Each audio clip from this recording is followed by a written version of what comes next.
Assalamualaikum warahmatullahi wabarakatuh. Alhamdulillah. Alhamdulillahi rabbil alamin. Wabihi nasta'inu ala umurid dunya waddin.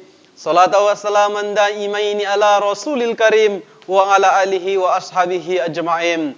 Al-Mukarram, Dewan Juri yang dimuliakan Allah Subhanahu wa ta'ala, sahabat da'i dimanapun anda berada yang insya Allah dimuliakan oleh Allah Subhanahu wa ta'ala. Islam adalah agama yang membawa misi kemanusiaan dan kedamaian, tapi dalam prakteknya masih jauh dari harapan Al-Quran dan hadis sebagai pijakan dan pedoman umat Islam. Mengapa tidak? Dengan adanya khawang dan ujaran kebencian yang masih melekat dalam kehidupan umat Islam saat ini, tidak jarang akibat berita khawang dapat merusak nama baik orang lain, baik itu individu maupun kelompok. Bisa menimbulkan permusuhan antara bangsa dan negara, perselisihan, pertengkaran antara ormas, dan yang paling parahnya lagi, masyarakat merasa tidak aman dan tentram dalam bernegara akibat berita hoak. Sahabat dai yang dimuliakan Allah Subhanahu wa taala, maraknya berita hoak yang melanda dunia medsos saat ini bukanlah hal yang baru. Di dalam Islam sudah terjadi sejak zaman Rasulullah sallallahu alaihi wasallam dan para sahabat.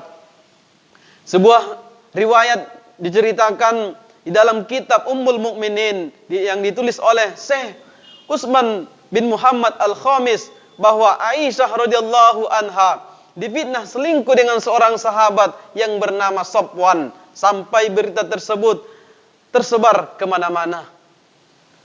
Kemudian Allah menurunkan wahyu kepada Rasulullah sallallahu alaihi wasallam, yaitu surah An-Nur ayat 11 menyatakan bahwa berita tersebut adalah bohong.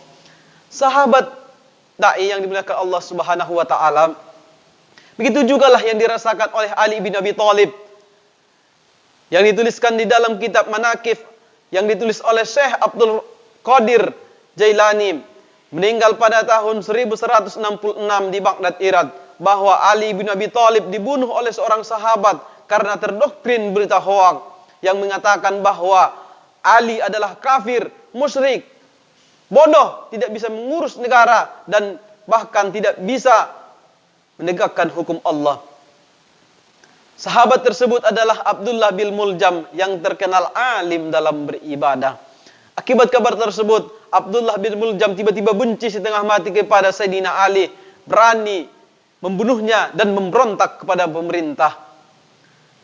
Bisa kita bayangkan, seorang ulama, seorang yang alim dalam beribadah saja bisa terdoktrin berita hoak.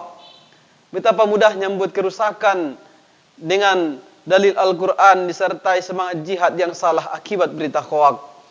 Sahabat dai yang dimuliakan Allah Subhanahu wa taala, Al-Quran adalah petunjuk bagi kita. Al-Quran adalah pedoman bagi kita, maka kita kembalikan kepada Al-Quran. Dikatakan oleh Allah dalam surah Al-Hujurat ayat 6, Bismillahirrahmanirrahim. Ya ayyuhalladzina amanu in ja'akum fasikum binaba'in fatabayyanu in tasibu qauman bijahalatin fatusbahu ma fa'altum nadimin. Hai orang-orang yang beriman, jika datang seorang yang fasik membawa berita, maka telitilah kebenarannya. Jangan sampai engkau mencelakakan suatu kaum karena kecerobohan dan kebodohan yang akhirnya engkau menyesali perbuatanmu itu. Maka kita seorang muslim harus lebih profesional, lebih hati-hati menyikapi berita zaman sekarang. Jangan langsung menyalahkan, memvonis, mensumpah serapah, mencaci maki orang lain. Tentu ini sangat dilarang oleh agama.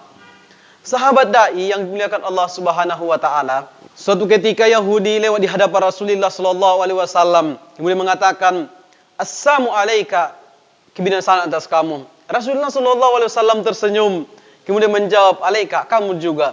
Tapi Aisyah radhiyallahu anha tidak bisa menahan emosinya melihat Habibullah, seorang kekasih Allah, dimaki-maki. Aisyah berkata, "Assalamu alayka," kebinasaan juga atas kamu. "Wa ghadaballahu alayka wa laknatullahu alaika," semoga Allah memurkai dan melaknatmu. Mendengar pernyataan itu, Rasulullah sallallahu alaihi wasallam langsung menegur Aisyah, "Ya Aisyah, la takunu fahisha." Janganlah engkau berkata kotor. Hadis riwayat Muslim nomor 2156 bahwa membalas caci makian Yahudi saja dilarang oleh agama, apalagi menghina, mencaci maki, mensumpah serapah saudara sendiri. Naudzubillahi min dzalik. Maka apabila ada saudara kita berbuat kesalahan, yang perlu kita lakukan yang pertama adalah nasihati, yang kedua adalah doakan. Maka saya teringat dengan firman Allah Subhanahu wa taala dalam surah Thaha ayat 44. Bismillahirrahmanirrahim. Faqulalahu qawlan layyanan la'allahu yatadzakkaru aw yahsha. Maka berbicaralah berdua dengan Fir'aun dengan kata-kata yang lemah lembut supaya dia sadar. Dalam kitab tafsir Jalalain dikatakan Allah memerintahkan Nabi Musa untuk mendatangi Fir'aun dan menasihatinya dengan kata-kata yang lemah lembut supaya dia tidak mengaku sebagai Tuhan. Sekelas Fir'aun saja yang mengaku dirinya sebagai Tuhan, Allah perintahkan untuk bersikap lemah lembut, saking pentingnya menjaga lisan ini. Oleh karena itu, mudah-mudahan kita semua dapat menjaga lisan kita dari perkataan kotor dan senantiasa bisa menjaga tangan kita agar tidak menyebarkan berita hoak. Wallahu a'lam bishawab. Semoga bermanfaat. Assalamualaikum warahmatullahi wabarakatuh.